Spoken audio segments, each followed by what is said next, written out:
Today I'll be talking about the Book of Abraham Eleazar, the most sought-after alchemical book in the world. In part 1, we'll discuss Nicolas Flamel, the German edition, what happened to the book, where it came from, and the copper tablets of Tubal-Cain.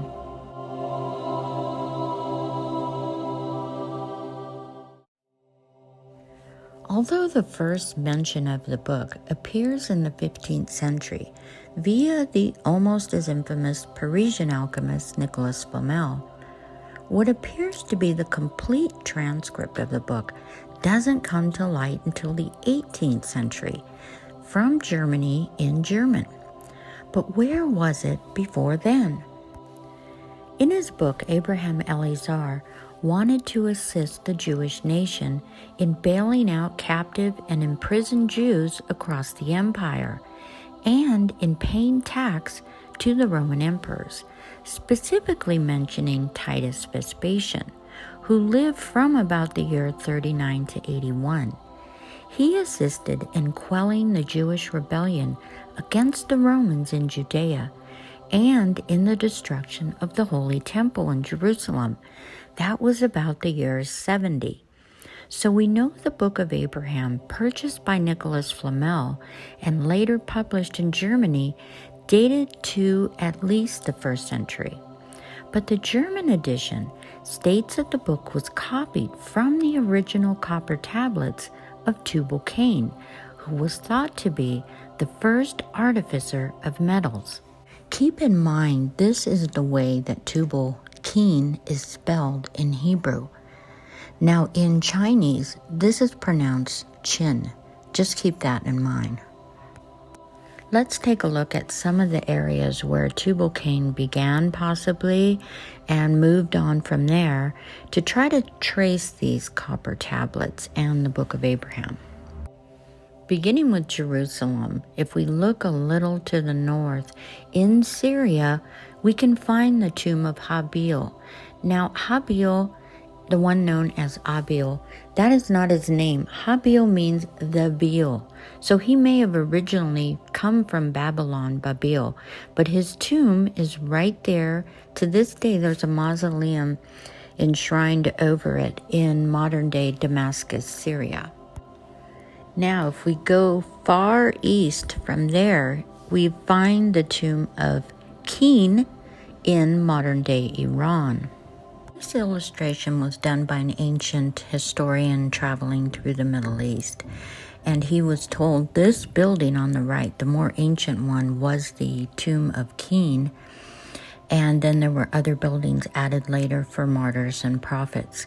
The site was called Uluk Baba, which means the disappearance of father, and this was at that time called New Sarax, which sounds a lot like Iraq. Now, the English translations of Tanakh tend to say that he was banished to the land of Nod, but actually the Hebrew word nud actually means to wander, to flee, to disappear, to be banished.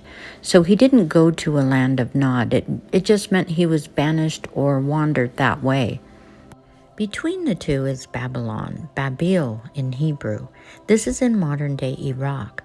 And below there is the area of ancient Sumer. Now, they have one of the oldest flood stories, very similar to Tanakh. And they also have a Sumerian king's list that refers to kingship, as they called it, before and after the flood, proving that the event was important enough to be included in their written history. Now, I believe this is the area the ark launched from, and that from there it traveled northward to Armenia. In Nakhchivan, which is an autonomous region bordering Armenia, Azerbaijan, and Turkey, is where we can find the tomb of Nach, or Noah, that stands to this day. Now, at one time it was just a cave, and then there was a building set over the cave, and now today there's a modern mausoleum over the spot. Looking for how the name Tubal may have traveled, If we go north, we can see Tbilisi, that is in the country of Georgia. And if we go west and a little further south, we'll see the area. It's now in Turkey, Cappadocia, in that area. And that was once the area of ancient Tabal or Tubal. And that area, from archaeological discoveries that are just coming to light more and more every day, this area of Tubal, these people were known for their metalwork. So the question is, where did the copper tablets go? And when and where was the Book of Abraham written? Nicolas Flamel, who in his own words, in his last testament, stated that in the year 1399, while he was working in his shop in Paris as a scribe and notary, a man offered to sell him the book for 2 florins. Now, at that time, the French florin was about 35 grams of fine gold. He thought the man either stole it from a Jew or found it in a place where they anciently abode. After Flamel, we hear nothing of the book until the year 1735, when a complete, or at least what appears to be a complete translation of the book, is published in Germany in the German language. Now, this edition tells us that the book was in the hands of the prominent and very wealthy French politician Cardinal Richelieu. Now, he lived from 1585 to 1642. But that still leaves a rather large gap of at least 100 years or more after the death of Flamel in 1419. The archives of Flamel's beloved Saint-Jacques retain his last will to this day, and it's dated to November 22nd, 1416. It was written by Anehi of Castel, who was a knight, counselor, and officer of the king, so that could be a clue. And it was witnessed and notarized by Hugh of Labar and a Jean of Lanneau. Now, he left all his property in the will and his goods to the church and the poor, except for 40 books he left to his family. Although Flamel and his wife Perenelle, who passed before him, both had wills, neither mentioned the Book of Abraham specifically.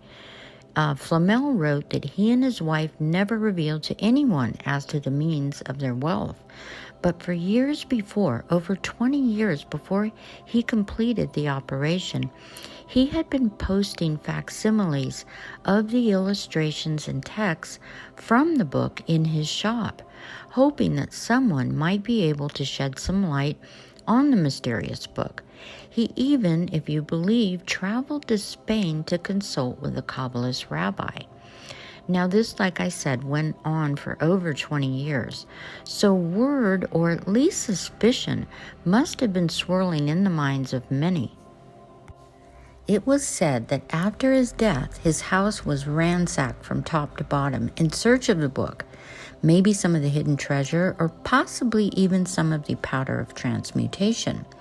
But rumors also arose that some of the powder was given to a Dr. Perrier, who was his wife's nephew, and that it was found among his belongings after his death by his grandson Dubois, who showed the powder to the king and even transmuted some metal into gold. And of course, after the powder was spent and he couldn't produce any more, the king accused him of withholding the secret and had him hung. Now, believe it or not, this story makes its way around the world to a little newspaper in California called the Aden Argus in 1908, and they're quoting the Chicago News with the title of An Alchemist Impostor, The Fate of Dubois, Who Duped Louis XIII and Richelieu, and basically goes into kind of a longer story, but basically says the same thing, that he produced gold for the king, and then when they wanted him to produce more of the powder, he couldn't, and he was eventually prosecuted, arrested, hung, the whole story.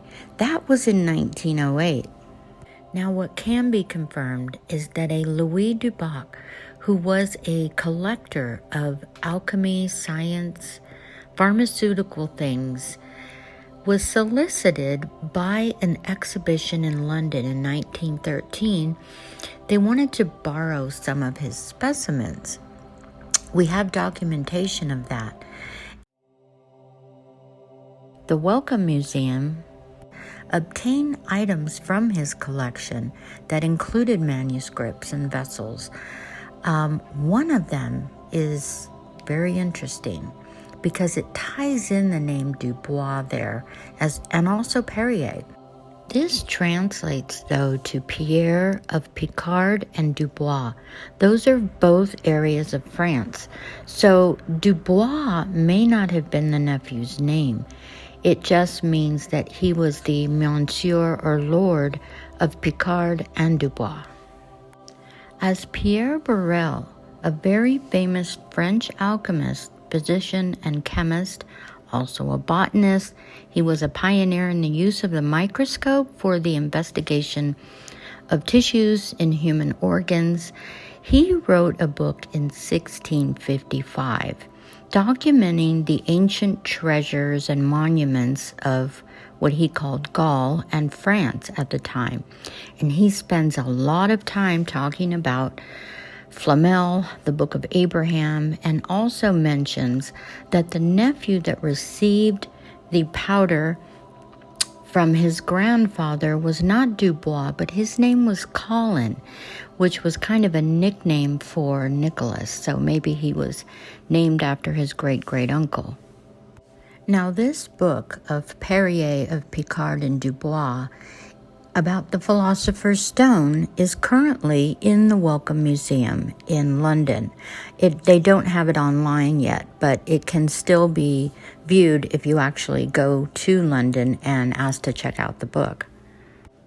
Now again, by further investigating the cover of the book, it says that it was found in the cabinet of a Julien de Labrave or a Julien of Labrave, or Labrave can be the Louvre, how it was spelled at the time. It appears he was a doctor of theology and a chaplain at the College of Fortet. So it looks like this book, or the writings, which were maybe turned kind of into a book, were actually found in his cabinet. And he was described by Pierre Borel as a very curious Parisian who was also a friend of Jean-Baptiste Morin. Jean-Baptiste Morin was also a famous mathematician, astrologer, and astronomer. He lived from 1583 to 1656, so he must have been in the very late 1500s, early 1600s, when he was at his height and friends with Julien Labrave or Julien of the Louvre. So that timing actually works out well, and it looks like they had many things in common. But it appears that this Julien Labrave of the Louvre received the papers from Pierre of Picard and Dubois, but did not receive the Book of Abraham. Now, before we go to the German edition that comes out in the 1700s, about where they said the book was, we can go also to Pierre Borel's book in the 1650s and see what he says about it, because he actually puts a lot of clues in there. Now, why was he writing so much about Flamel when there were so many other ancient monuments in France? Well, the reason was Flamel published many works about the Philosopher's Stone, but he also put them on buildings and churchyards, even on his own home and on his own tombstone. And at the time that Borel writes the book, many of these were still intact before they were either destroyed, dismantled, or disappeared. Now, all of these carvings, illustrations, poems, and writings that Flamel did at the time all showed the operation of making the Philosopher's Stone, but coded. There were so many around Paris and so intricately designed and beautiful that many were written about and painted, illustrated in various publications that came out at the time. But of course, those people, scientists, doctors, alchemists, were especially interested, and all of these entered into their books and writings.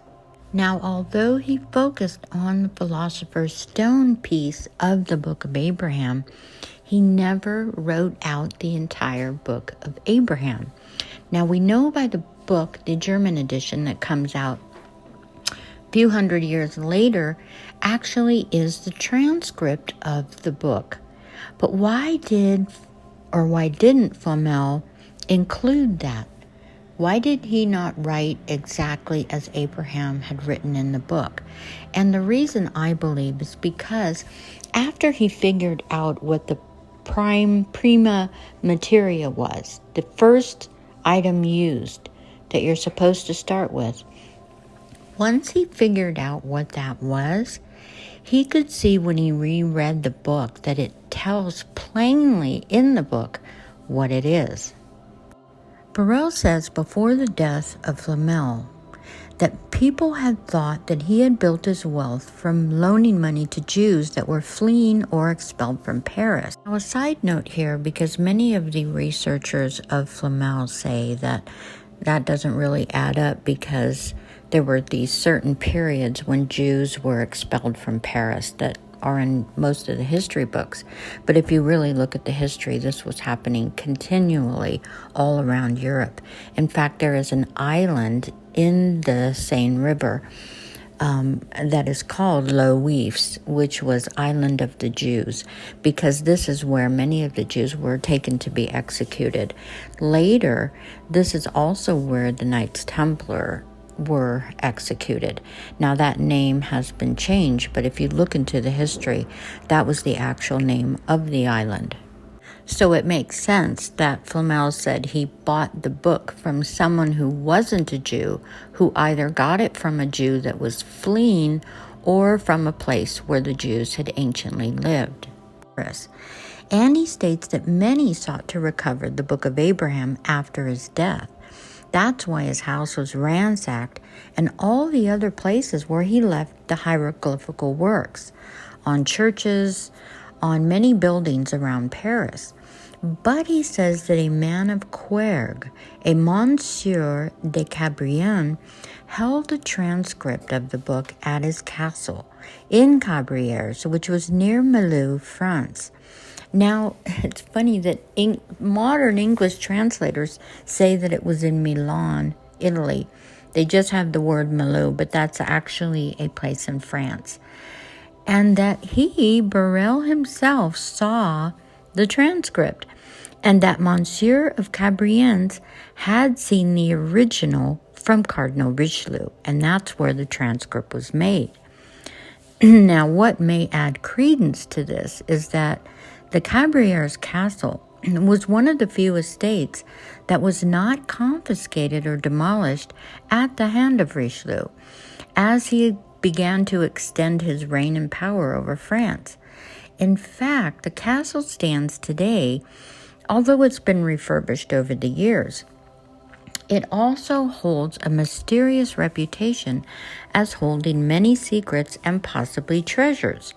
It was even purchased by the famed opera singer and occultist Emma Colve, where she received many famous occultists at the time. They would do seances and things like that.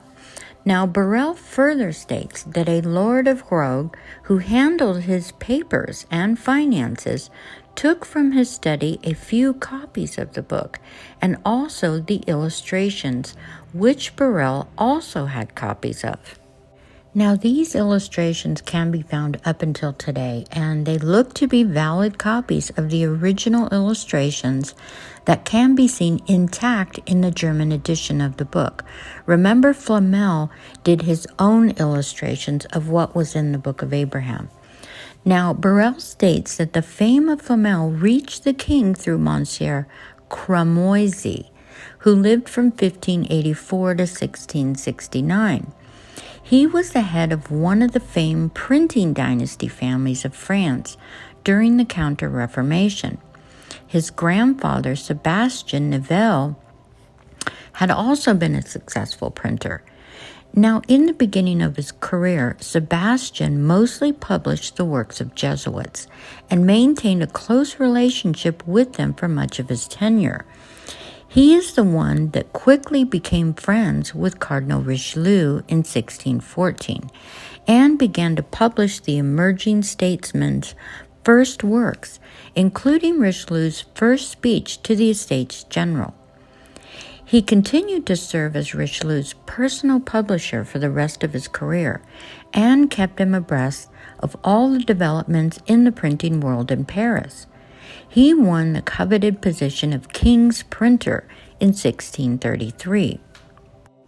Now, this Monsieur Cramoisy happens to be Sebastian Cramoisy, who lived from 1584 to 1669.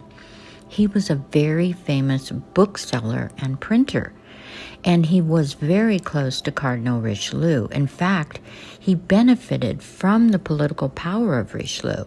Now, Richelieu was known to be an immense collector of art and books, but he was also a very prolific writer, and Cramoisy published all of his works. Now, the other thing that really ties him into Flamel is that his shop or business was located on the Rue Saint-Jacques, which Flamel mentions many times in his works. In fact, he was a benefactor, but also he would always say that he could see the Tower of Saint-Jacques from his maison.